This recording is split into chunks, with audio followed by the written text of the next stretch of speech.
Though there are many gamers who prefer their games to be breezy, enjoyable experiences more than anything else, there are others still who want nothing more than a challenge. So much so that they go out of their way to make the games that they're playing much more challenging than they ordinarily are, oftentimes in bizarre and ridiculous fashion.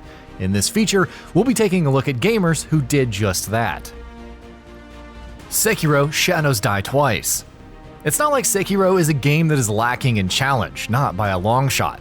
It even sparked a debate about how important accessibility is in games when it launched, after all.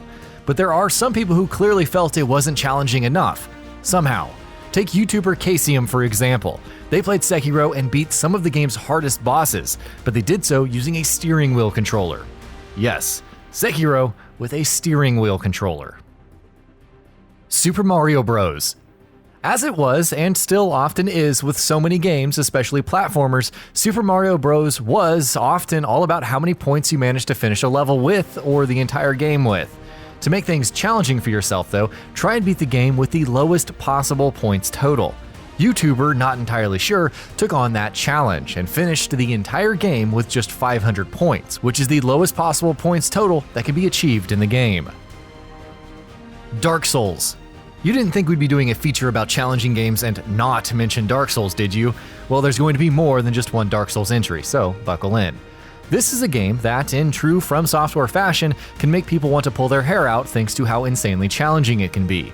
But have you ever tried playing the game with bongo drums? That is exactly what Twitch streamer Bearsley did when they beat the entirety of Dark Souls using nothing but the Donkey Kong bongo drums controller. Super Mario World. Now this is just insane.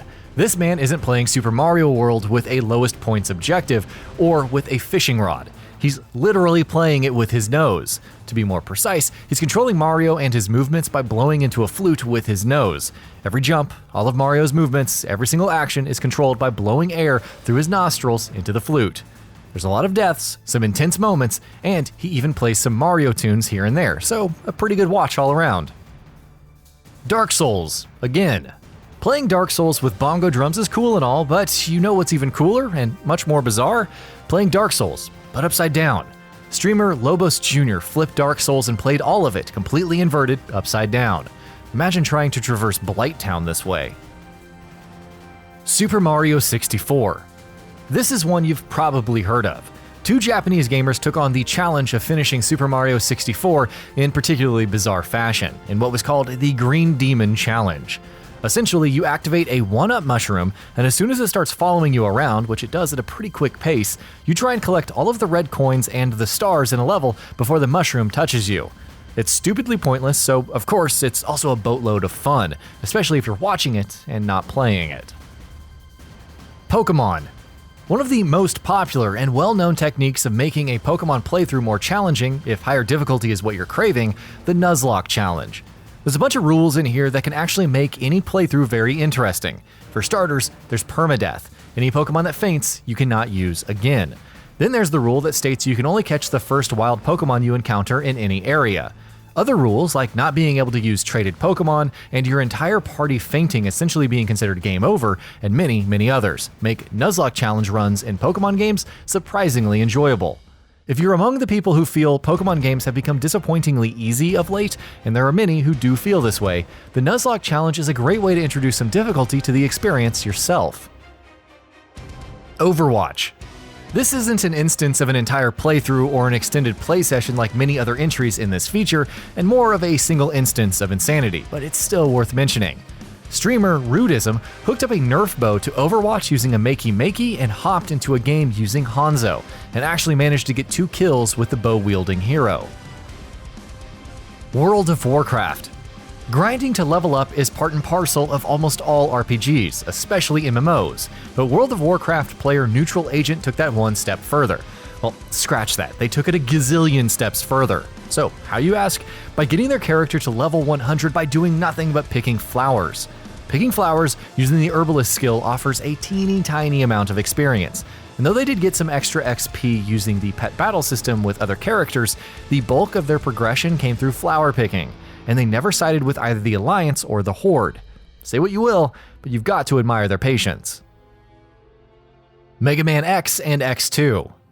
Mega Man as a series has always prided itself on having an old school style of difficulty, especially when at its best. So yes, playing Mega Man is pretty challenging as it is.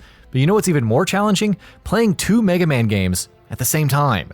YouTuber Aura Puffs did a simultaneous run of Mega Man X and Mega Man X2, with all of the movements in both the games synchronized. It's impressive to say the least. Super Mario 3D World. Here's one final entry from a Super Mario title, and though it's not as weird as playing a game by blowing into a flute with your nose, nothing ever will be as weird, it's still pretty weird. Streamer Peking Boo uploaded an excellent video in 2016 that showed them playing through the Champions Road in Super Mario 3D World, but doing so using a Dance Dance Revolution dance pad, and they managed to complete it. Dark Souls 3.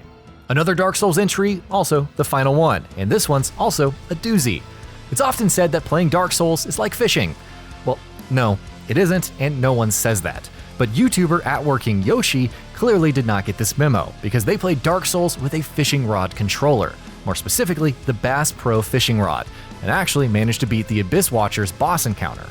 And that about does it for this video. If you enjoyed what you watched and want to see more from GamingBolt, you can always hit that subscribe button and turn on the bell icon next to it.